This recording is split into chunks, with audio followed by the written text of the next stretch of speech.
Huwag mo akong husgahan sa kaunti mong kaalaman kasi kilala mo lang ako sa pangalan, hindi sa galawan.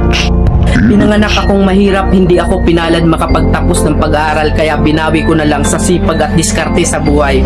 Oo, wala akong pinag-aralan pero kaya kong kumita sa lansangan na hindi mo makukuha sa taas ng iyong pinag-aralan.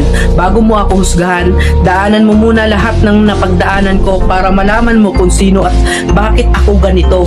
Huwag mo husgahan ng isang tao dahil sa natapos niya, dahil minsan kahit yung mga taong hindi man humahawak ng diploma, daig pa nila yung nakagraduate ng may corona. Bawat tao may kanya-kanyang kwento sa buhay, kaya bago mo sila husgahan, alamin mo muna ang kanilang pagkatao at tingnan mo muna ang sarili mo. Baka malala ka pa sa tinitira mo.